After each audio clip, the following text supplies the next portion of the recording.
You spend years in school learning equations, memorizing dates and writing essays, but the most crucial skills for navigating real life, they were never on the syllabus.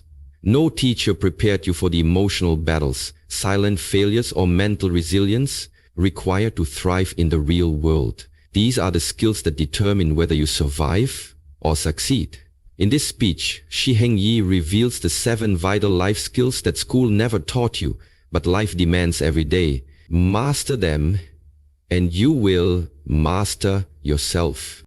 Number 1. Emotional intelligence, mastering the self before the world.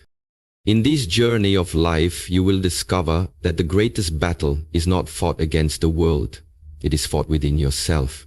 Emotional intelligence is not about suppressing your emotions or pretending to be unaffected. It is about awareness. Awareness of what arises within you, moment by moment. In school, we were taught to memorize facts. We learned to recite what others had discovered, but we were never guided to look inward, to observe our own thoughts, to question our reactions, or to understand the language of our emotions. Emotional intelligence is the lost subject, the unspoken art of self-mastery, and it is more important than any certificate or grade. Imagine this. Someone insults you, your body reacts, your heartbeat quickens, your face becomes hot, you feel a surge of anger, maybe even shame. Now, pause. In that moment, most people either lash out or withdraw. But neither reaction is conscious. It is automatic. Emotional intelligence gives you the space between the stimulus and your response. In that space is power. In that space is freedom. To develop emotional intelligence, you must first become an observer of your inner world. Watch how your emotions rise and fall, like waves on the ocean. Do not resist them. Do not judge them. Just observe. When anger arises, say to yourself, anger is here. When sadness visits, acknowledge it. Sadness is here now. This simple awareness weakens the grip of emotion over your behavior. You begin to act with intention rather than reaction. There is a reason why the ancient masters emphasize breath. The breath is the bridge between your mind and body. When emotions disturb you, return to the breath. Deep, calm, deliberate breathing restores balance to the nervous system. Inhale through the nose, exhale slowly through the mouth. Feel the presence in each breath. This is not a technique, it is a way of being. You must also learn to name your emotions. What you can name, you can tame. Most people say, I feel bad, but bad is not a feeling. Is it frustration? Is it fear? Is it guilt? Be precise. Language sharpens awareness. The more accurately you can name your emotional state, the more clearly you can understand what caused it and how to address it. Emotional intelligence also involves empathy, the ability to feel what others feel without losing yourself in their emotions. When someone around you is angry, sad, or afraid, you must resist the temptation to absorb that emotion as your own. Instead, stand like a mountain, strong, stable, compassionate. Say to yourself, I see their suffering, but I do not become it. This is true strength, to feel deeply and remain unmoved. Another key element is self-regulation. This does not mean ignoring your emotions. It means channeling them wisely. Anger, when regulated, becomes courage. Sadness, when understood, becomes compassion. Fear, when observed, becomes caution. Do not let emotions dominate your life. Instead, let them inform your decisions. Listen to them, then choose your response consciously. One of the greatest signs of emotional intelligence is the ability to pause. Not everything requires a reaction. Not every opinion must be expressed. Silence is powerful. A person who can pause before speaking, who can hold back their impulse to defend or attack, is a person who has found mastery. They are not controlled by others, they are guided from within. You will notice that emotionally intelligent people do not blame. They do not say, you made me angry. Instead, they say, I noticed anger arising in me when this happened. That is ownership. That is maturity. When you stop blaming others for your emotional state, You reclaim your power. You must also reflect. After a challenging moment, ask yourself, what was I feeling? Why did I react that way? What can I learn from this?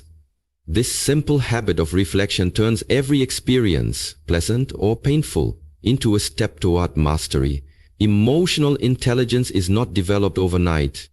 It is cultivated through practice like a muscle, and the world will give you many opportunities. Every conflict, every misunderstanding, every frustration is a mirror. Life is not trying to hurt you, it is trying to wake you up. In the end, your emotions are not your enemy, they are messengers. They tell you what matters. They point to your wounds, your fears, your values. Welcome them, but do not obey them blindly. Let them speak, but do not let them drive. You are the master, the one behind the thoughts, the one behind the emotions, the stillness in the storm. When you develop emotional intelligence, you don't just become wiser, you become lighter. You no longer carry the burden of reactivity. You move through life with grace. And in that grace, you find peace. The kind of peace that no school could ever teach. The kind of peace that only comes from knowing yourself. Number 2, discipline over motivation. The silent force that shapes your destiny. There are days when you feel inspired, when the path is clear and your spirit is on fire. But there are also days when that fire disappears and the path becomes foggy. On such days, motivation vanishes like the morning mist. This is the nature of motivation. It is emotional, fleeting, unpredictable. To rely on motivation alone is to build your life on shifting sand. Discipline, however, is different. Discipline is not emotional. Discipline does not ask how you feel. It does not care whether you are tired, bored, or uninspired. Discipline simply asks, will you do what needs to be done? It is the silent force that moves mountains, one stone at a time. It is the invisible thread that turns dreams into reality. School taught you to chase grades, rewards, and approval. You were motivated by outcomes, not by effort. But life operates differently. In life, no one claps when you wake up early. No one gives you a gold star for showing up when it's hard. There are no applause, no certificates, only results. And those results come from discipline. Discipline means doing what you said you would do long after the feeling in which you said it has faded. Anyone can commit to a goal when they are excited.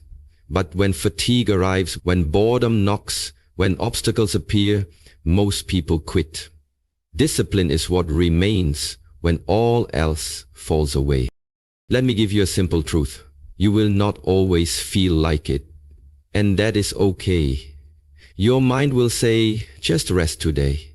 Your body will whisper, we can try tomorrow. But the path of mastery does not bow to feelings. The path of mastery bows to action. Consistent, deliberate, unshakable action. You see, motivation is external. It comes from videos, speeches, quotes, praise, but discipline is internal. It is born in solitude. It is forged in silence. No one sees you at 5 a.m. tying your shoes. No one sees the hours you spend practicing, studying, refining. That is why discipline is sacred. It is between you and your purpose. Every time you follow discipline, you strengthen your character. You build trust with yourself. And trust in yourself is the foundation of confidence. When you say, I will train, and you train. When you say, I will not quit, and you do not quit. You're teaching your mind that your word means something, that you can be relied upon, that your spirit cannot be broken. Discipline is not loud. It does not shout. It does not announce itself. It shows up quietly every day. It is brushing your teeth. It is meditating when your thoughts are restless. It is reading when the phone calls you. It is taking the stairs when the elevator is easier. These small decisions, repeated consistently, shape your destiny more than any one big event. Do not wait to feel ready. The mind will always find a reason to delay. Begin. Start with one small act. Show up for 5 minutes, one breath, one page, one step, and you will discover something magical. Action creates momentum, momentum breeds motivation, and motivation returns not as a requirement, but as a byproduct of your discipline. Discipline also frees you. It removes the chaos of choice. When you live by discipline, you don't ask, should I do it today? You simply do it, like brushing your teeth, like eating. It becomes part of your identity. You are no longer a person who works hard, you are a hard-working person. You are no longer a person who trains, you are a disciplined warrior. Of course, discipline requires sacrifice. You will need to say no to comfort, no to distraction, no to the easy path. But what you gain is far greater: strength, clarity, direction. When others fall, you will stand. When others hesitate, you will act. When others quit, you will continue. This is the quiet power of discipline. There is a saying, suffer the pain of discipline or suffer the pain of regret. One pain leads to growth, the other to disappointment. Choose wisely. In the end, know this: motivation may get you started, but only discipline will keep you going. And it is not the occasional burst of effort that changes your life. It is the daily, disciplined commitment to your higher self. You do not need to feel like a warrior, to train like one. You simply need to act. So begin today. Not because you are inspired, but because you are committed. Not because it is easy, but because it is right. Discipline is the path. And once you walk it long enough, it becomes who you are. Number 3, resilience in uncertainty, becoming the calm within the chaos. There will be times when the road ahead is unclear, when life does not go according to your plans. You will face rejection, failure, loss, and unexpected changes you never saw coming. In those moments, people often ask, "Why me?" and wait for the storm to pass. But those who are resilient do not wait for life to return to comfort. They learn to stand in the middle of the storm without losing their balance. Resilience is not about escaping difficulty. It is about enduring it with strength.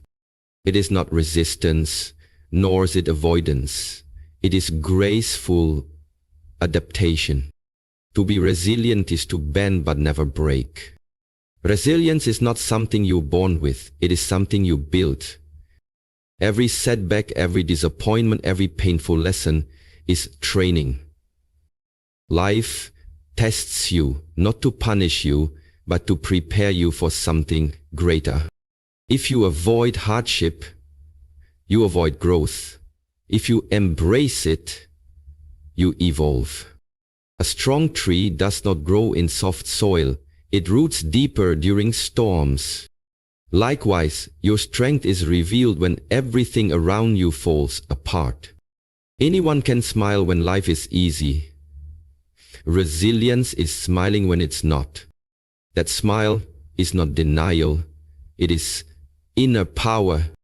In times of uncertainty, fear naturally arises. The unknown feels dangerous. But fear is not the enemy. It is an invitation to grow past your edges. When the path is unclear, you must become still inside. Observe your fear, your doubt, your anxiety, like clouds passing in the sky. Let them come, let them go, but do not follow them blindly. Resilience is not about never feeling fear. It is about walking forward anyway. You do not need to eliminate fear to move forward. You only need to stop allowing it to control your steps. People who lack resilience often collapse under pressure. They blame, they complain, but the resilient individual takes responsibility, even in chaos. They ask not, "Why is this happening to me?" but "What is this teaching me?" They see each challenge as a teacher, not a curse. Resilience shifts your focus from what I lost to what I'm learning. It transforms breakdowns into breakthroughs and failure into fuel. This is why resilient people are often the wisest, not because they avoided pain, but because they allowed pain to refine them, not define them. One of the most powerful tools in building resilience is daily self-discipline. Wake up early, move your body, train your breath, sharpen your mind. Do these things not just for health, but for mental strength. Because resilience is built in routine long before crisis ever arrives. You must practice inner stability in peaceful times, so it is available in storms. Like a warrior who sharpens his blade daily, even when there is no war. Your habits prepare you for the days when nothing goes as planned. And on those days, your discipline will carry you when your motivation cannot. Equally important is your relationship with failure. Do not fear it, befriend it. Failure does not mean you are weak, it means you are trying. Resilient people do not see failure as the end, but a redirection. Each time you fall and rise again, your spirit grows stronger. Your wounds become wisdom. Your scars become stories of strength. The path of resilience is filled with stumbles, but never surrender. You learn to trust the process even when the outcome is unknown. And in that trust, you discover peace within uncertainty. You must also learn to protect your energy. Not everyone deserves your attention. Surround yourself with those who lift you, not drain you. Resilience is not just pushing through, it is also knowing when to rest. It's knowing when to step back, to recover, not to quit. Stillness is not weakness, it is wisdom. The calm restores the warrior. When your body is tired, rest. When your mind is overwhelmed, breathe. Sustainability is part of resilience. Burnout is not strength. True strength knows its limits and honors them. In the end, resilience is your inner anchor. It keeps you grounded in any storm. You may lose people, money, opportunities, and control, but do not lose yourself. You are not what happens to you. You are how you rise afterward. No school taught this, no textbook can explain it. Because resilience is not knowledge, it is lived experience. It is forged in silence, in sweat, in tears, and in stillness. The world may remain uncertain, but you can remain unwavering.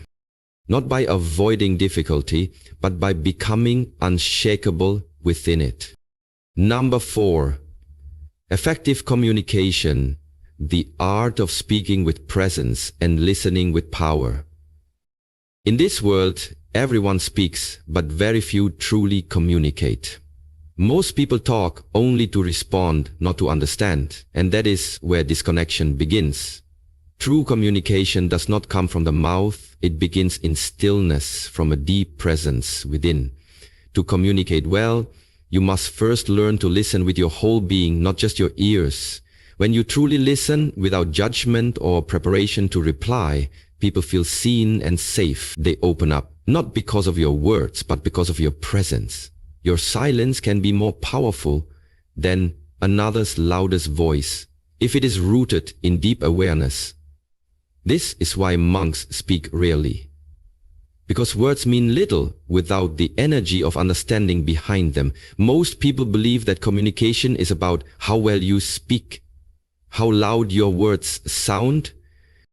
But real communication is not about performing, it is about connecting. And connection only happens through sincerity. Your tone, your body language, your eyes, your energy, they all speak louder than words ever will. If your words say I care but your presence feels distracted, the message will never be received. To communicate effectively, align your words with your state of being. Mean what you say. Say only what you mean. Speak less, but with more truth and intention, and others will begin to listen with their hearts. The power of words is immense. They can heal, they can hurt, They can awaken, they can destroy. That is why a wise person treats speech as sacred, like handling fire with bare hands. Once a word leaves your mouth, it cannot be taken back, and its echo may last a lifetime. Before speaking, pause and ask, is it true? Is it necessary? Is it kind? If your words do not pass through these 3 gates, let them stay within. When emotions rise, silence is better than regret. Communication is not a battlefield to win with arguments. It is a bridge to build mutual understanding and peace. You must also master the art of receiving words without becoming reactive. When someone criticizes you, disagrees with you, or speaks harshly, do not instantly strike back. A mind that reacts is a mind that is still enslaved by ego. Instead, breathe deeply, observe the reaction within you, and respond with intention, not impulse. Often, what people say reveals more about their inner world than yours. If you respond with awareness rather than emotion, you disarm conflict and protect your own peace. This is how communication becomes a spiritual practice, a path to wisdom, not war. A great communicator is also a translator, not of languages but of emotion and intent. They hear what is not said. They feel the silence between the words. When someone is angry, they recognize the pain behind it. When someone withdraws, they sense the fear hiding beneath. This level of understanding requires compassion, not judgment. Do not assume. Do not label. Ask. Clarify. Hold space. When you speak to what someone is truly experiencing, not just their words, you build a connection that goes beyond logic and touches the soul. You cannot communicate effectively if you do not know yourself. When your mind is noisy, your speech will be unclear. When you are disconnected from your emotions, your words will confuse others. Therefore, cultivate self-awareness first. Spend time in solitude. Journal your thoughts. Reflect on your intentions. Learn to speak to yourself with honesty and gentleness, because the way you speak to others is often a mirror of the way you speak within. Heal your inner voice, and your outer voice will carry peace instead of projection.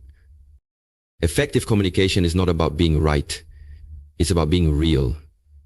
You may win an argument and lose the person. You may prove your point and damage the bond. Choose connection over control. Choose curiosity over criticism. Choose truth over ego. If someone misunderstands you, do not try to force clarity. Ask yourself whether your energy was clear. If someone is closed off, do not raise your voice.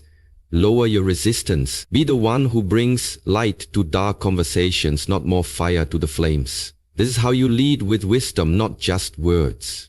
In the end, communication is not a technique. It is a reflection of your inner state. The more peace you carry within, the more peace your words will carry outward. The calmer your breath, the more calm in your presence. Every conversation is an opportunity, not to impress but to uplift. Not to defend, but to understand. Speak like a monk, slow, clear, grounded, intentional. Listen like a healer, with depth, with silence, with care. In doing so, you will find that the world does not need louder voices. It needs deeper ones, like yours, when you speak from your highest self. Number 5, financial intelligence. Learning to master energy, not just money. Money is not just paper. It is energy, and energy must flow with awareness, or it becomes destructive. Schools taught you how to earn grades, not how to earn or manage money, which you use every single day. They never taught you how to make decisions based on value instead of emotion, nor how to resist impulse. As a result, most people live in quiet financial fear, working hard, but still drowning in uncertainty and debt. Financial intelligence begins with one shift in mindset. Money is not your master. It is your servant and tool. If you do not control money, money will control you through stress, distraction, fear, and even relationships. You must learn to see clearly. Money is not evil, and poverty is not spiritual. Wisdom is what makes both noble. The way you treat your money reflects the way you treat your mind. Order, clarity, discipline, or chaos. The first lesson in financial intelligence is to know exactly where your money goes, without emotion or denial. Every dollar you earn is a result of your life energy exchanged, so treat it with reverence, not carelessness. Track your spending not to feel guilt, but to feel awareness, because awareness is the foundation of change. What you do not measure, you cannot master. This applies not only to health and time, but to wealth as well. Look at your habits. Do you spend to fill a void, impress others, or escape your present discomfort? You must ask yourself, is this purchase aligned with who I want to become? Let that question guide you. A wise person is not cheap. They are intentional. They spend with clarity, not craving, and never for validation. Clarity leads to control, and control over finances gives you freedom to live with purpose, not pressure. Next comes the discipline of saving, not just for emergencies, but for opportunities, growth, and peace of mind. Saving is not about fear, it's about foresight. It's not hoarding, it's choosing future strength over present ease. Even a small amount saved regularly rewires your brain away from survival towards security and stability. It teaches patience, which is the foundation of wealth, because true wealth is not quick, it is built slowly. Let go of the idea that you need more money. You need more wisdom about the money you already have. You can earn more, but without wisdom, you will spend more. This is why many remain broke, regardless of income. The discipline to save a portion of every earning, no matter how small, is a sacred act of self-respect. It's saying, I trust my future enough to prepare for it. That trust changes your financial destiny forever. Then comes the power of investing, of letting your money work for you instead of working forever for it. Investment is not gambling, it is not emotional, it is quiet, long-term, patient, and always grounded in study. Before you invest in markets, invest in your mind. Read, learn, ask, and understand how value is created. Assets are things that grow in value or generate income. Liabilities take value from you. Know the difference. If you buy things to look rich, you stay poor. If you buy assets that build value, you buy your freedom. Don't rush. Don't follow noise.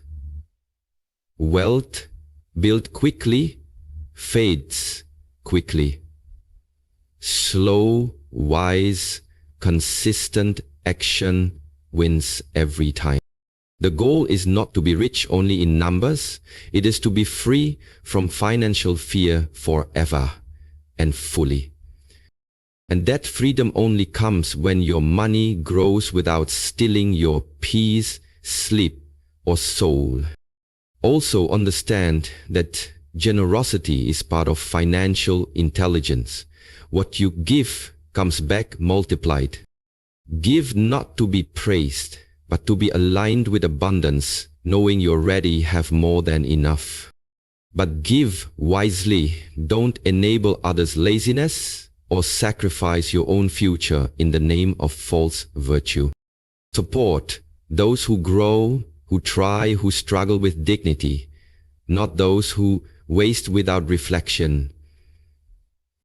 Financial intelligence includes boundaries. Sometimes the most generous act is to say, I cannot give that.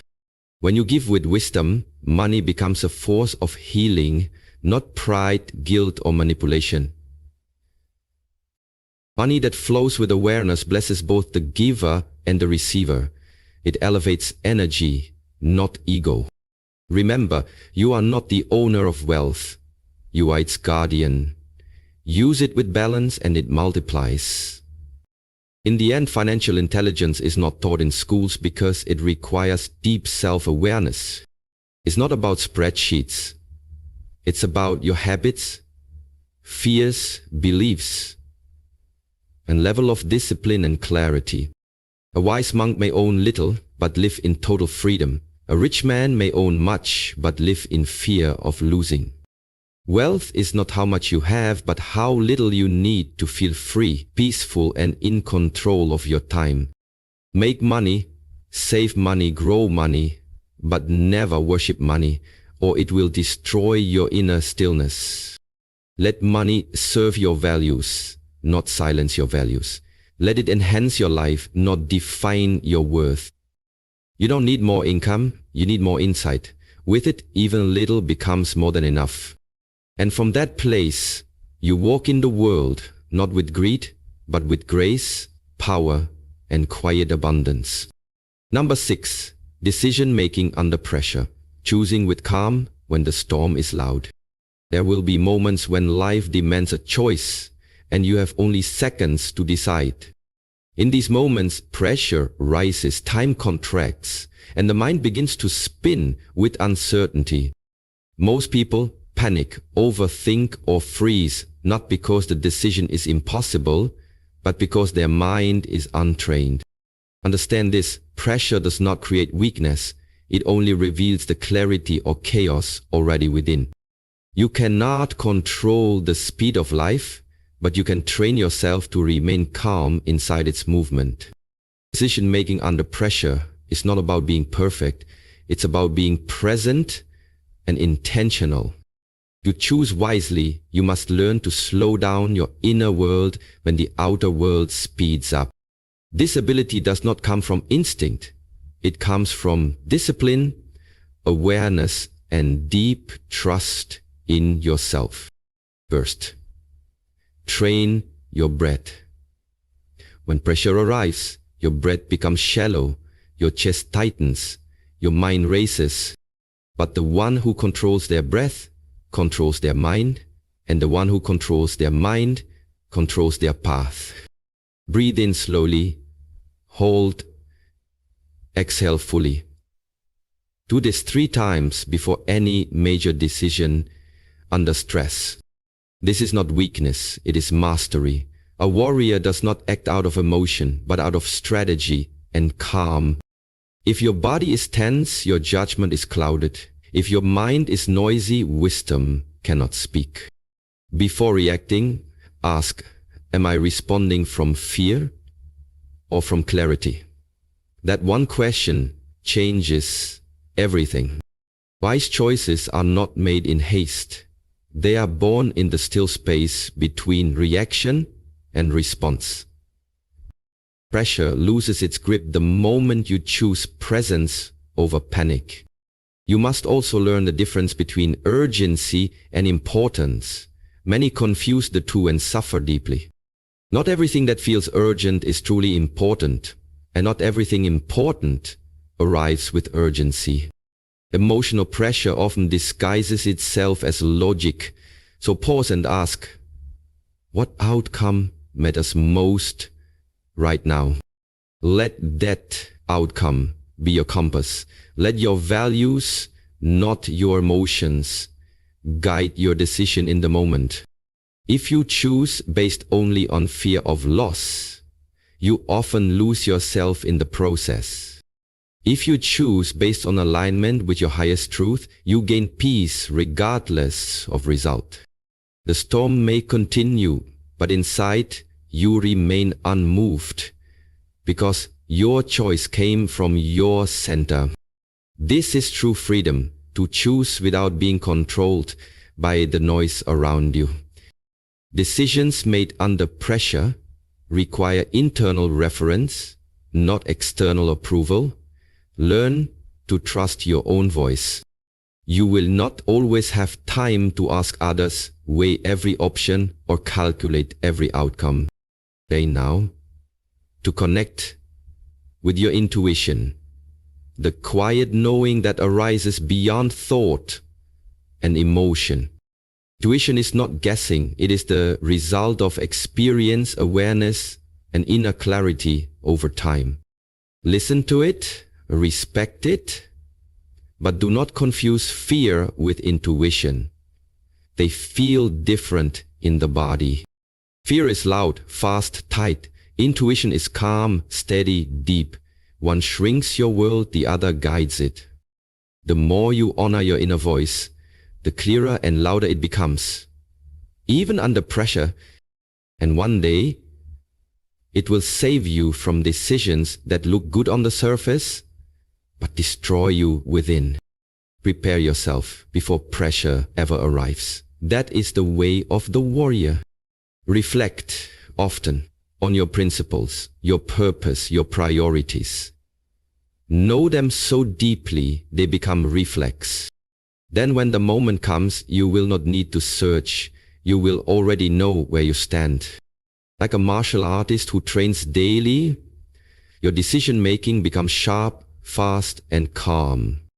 There is no room for hesitation in the storm, but there is always room for inner stillness. This is not natural, it is earned. It is the fruit of thousands of small, disciplined moments of self-training. Do not wait for pressure to learn composure. Build it in the quiet, in the ordinary, in the routine. And when pressure tests you, you will already be prepared, not by chance, but by choice. But finally, accept that no decision guarantees comfort, but a conscious decision always brings peace. Regret does not come from failure. It comes from abandoning your inner truths in favor of external noise. Stand by your choice once made with clarity, even if others doubt, even if it doesn't go as planned. Life will sometimes humble you, redirect you, even break your plans, but do not let it break your integrity. Your decisions shape your destiny, but only when they come from your highest awareness, not your lowest fear. So in every moment of pressure, ask yourself, what would my strongest self choose right now? Let that self act. Not the scared child, not the angry voice, not the rushing mind, but the calm, clear warrior. And in doing so, you will walk through the fire, unburned, unwavering, and deeply awake. Number 7. Self-education mastery, becoming the architect of your own evolution. The most powerful classroom is not found in any school. It is your daily life, your breath, your awareness. The most important teacher is not wearing a robe or holding a book. It is your willingness to observe and learn. School gave you information, but it rarely taught you how to seek knowledge, how to integrate it, or how to grow. You were taught to memorize facts, but not to question them, to pass exams, but not to master yourself. Self-education begins when you realize no one is coming to save you, teach you, or push you. It must be you. You must choose curiosity over comfort, exploration over excuses, and mastery over mediocrity every single day. Learning is not something you finish when you graduate. It is a path you walk until your last breath. Only those who commit to teaching themselves what school never did will ever live beyond limitation. The foundation of self-education is structure. Without it, knowledge becomes scattered, aimless, and forgotten. You must build your own curriculum based not on what others demand, but what your soul truly requires. What are the skills you lack? What is the wisdom your life is asking for? What habits must be broken? You do not need to know everything. You only need to know enough to take your next clear step forward. Read books that challenge you. Watch lectures that awaken you. Ask questions that make you uncomfortable. Turn your phone from a distraction into a university one that serves your focus, not your addiction. Every moment of your day is either feeding your ignorance or feeding your intelligence. Choose with awareness. Time is your greatest asset, and how you educate yourself reveals how much of it you truly respect. Self-education requires humility, the wisdom to admit you do not know, and the discipline to seek and study. Most people avoid learning because it confronts their ego, exposes their blind spots, and threatens their comfort. But true growth begins with the courage to be a beginner, over and over again, without shame or hesitation. There is no weakness in not knowing. There is only weakness in pretending to know and refusing to learn. Be like water, always flowing, always adapting, always seeking the deeper layer beneath the surface. The moment you think you've learned enough is the moment your mind begins to decay into arrogance. The wisest people are the most curious, not because they know everything, but because they know they don't. And that humility is what makes their growth infinite, steady, and unstoppable over time. Your environment is your silent teacher. What you see, hear, and feel every day becomes your hidden education. Surround yourself with people who think deeply, who act with integrity, and who challenge you to grow. If you walk with the shallow, your mind becomes dull. If you walk with the wise, your soul begins to sharpen. Even your physical space affects your mind. Clean it, organize it, and let it reflect your inner order. What you consume is more than food. It is conversations, media, habits, and thoughts that shape your reality. Educate yourself by being selective with what you allow to enter your mental and spiritual space. Let your surroundings reflect your values, not your distractions. And watch your clarity begin to rise. This too is self-education. Learning how to craft an environment that teaches, nourishes, and strengthens you. Discipline is the bridge between knowledge and transformation. Without it, learning remains theory and fantasy. Many people collect information like trophies, yet their lives remain unchanged because they never apply it. Self-education is not about knowing more, it is about becoming more through daily, consistent application.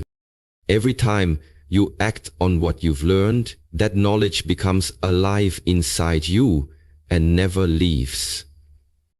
This is why repetition matters more than variety. Mastering one principle is better than chasing 20. Your education is only as powerful as your willingness to live it, breathe it, and embody it completely. You are not learning for applause, credentials, or approval. You are learning to become unstoppable. And that kind of learning is quiet, relentless, and rooted in the stillness of purpose. Reflection is the final step that turns learning into wisdom. Without it, even the best lessons fade away. Each evening, ask yourself, what did I learn today? What mistake taught me something? What must I repeat? Let your journal become your mirror, a place to see how far you've come and how far you still must go. Wisdom is not gained in one moment, but revealed slowly through cycles of action, awareness, and adjustment. You must become both the teacher and the student, both the warrior and the monk, both the fire and the mirror. The world is full of noise, but wisdom only grows in quiet reflection and intentional repetition. Self-education never ends because your potential is infinite, and each day is another chance to unlock it. And when you walk this path long enough, you realize you are the lesson, the learner, and the legacy itself. You were trained to chase grades, to follow rules, to raise your hand and wait for permission. But life does not operate by a syllabus, and the real tests are never announced in advance. No one will warn you before heartbreak arrives, before failure knocks, before pressure builds within.